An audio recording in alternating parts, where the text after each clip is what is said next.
Another one, meteorologist Robert Spetta here with you yet again here on today, the 26th of December 2014. We did another video update a little bit earlier on about the flooding in Malaysia. Nearly 100,000 people have been evacuated from their homes out here, and it definitely is an ongoing and a very stressful and certainly terrible situation being had. But there's weather really taking place elsewhere out here across Eastern Asia and the Western Pacific. We still have the cold surge ongoing here across parts of Japan. Actually, some fairly incredible images. Take a look at this image. The MT sat here over Jeju-do, and this is actually what we call these von Karman vortices, and it's because of these strong winds that hits the mountains here, and it starts to make these swirls. Think of putting a paddle through water if you are on a rowboat, and you get those little wakes in the water. This is exactly what's happening here, but with these massive amounts of moisture in the atmosphere. It's some pretty incredible stuff, and if you are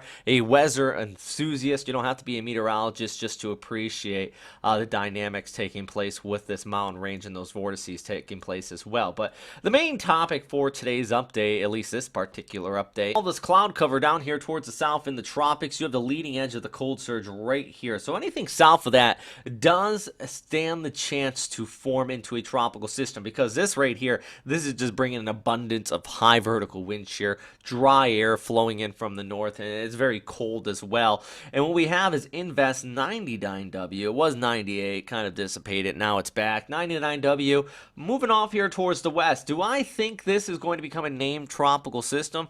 If Pegasa wants to be aggressive, and what we have seen in the past, sometimes they are, I think it could become a tropical depression. At least at this time, JMA has a low pressure area, and as we take a look ahead at the 48-hour forecast, still a low pressure area, pressure around 1008 HPA. But if we have an LPA, that does stand the risk of becoming a tropical depression, albeit very weak. The main threat with this storm, it's not going to be the wind. Yes, of course, we are going to be seeing some wind through the weekend out here in the Philippines, but the main reason for that is, let's go ahead and put the pressure here up on the screen, is because you have your low pressure area down here towards the south, the monsoon off here towards the north, and it creates this tight pressure gradient. So winds actually near the center of circulation with this very weak low are not going to be that strong. It's just the pressure gradient farther towards the north across much of northeastern Luzon. You're going to be looking at these gale force conditions, very typical for this time of year, and it's just something that gets exacerbated whenever we do have a very weak low form. It just increases the pressure. So definitely look at these gale force winds, nothing that's going to cause any significant storm surge, maybe a rising tide, some coastal flooding, beach erosion.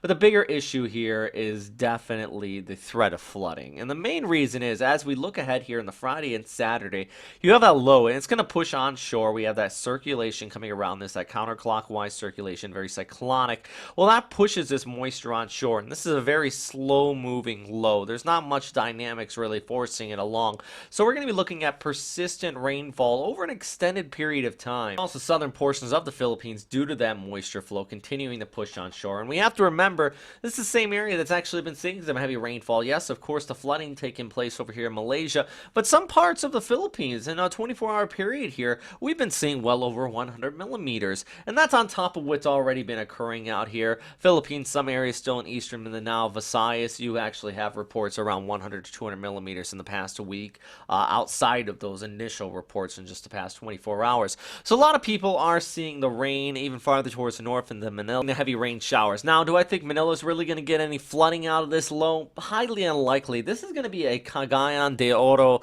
situation, more like southern Visayas, northeastern Mindanao, with that moisture on floor just continuing to push there. This is actually the 96-hour forecast. You can see the area is a heavy precipitation, heaviest precipitation.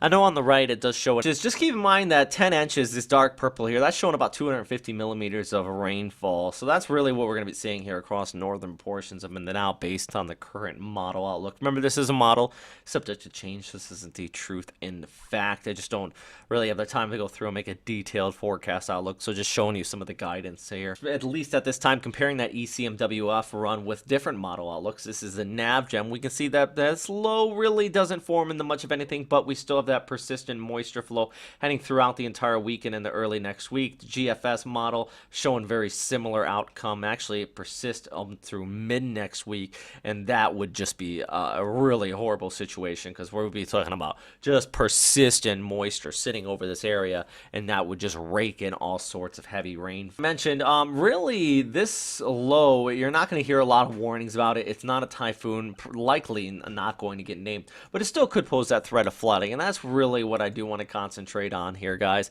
Not anything to panic about, but do be aware of the threat of rising river levels, especially if you do live in a vulnerable area, if you have friends and family that live in some of these vulnerable areas out here in the southern Philippines. All right, that is all for right now.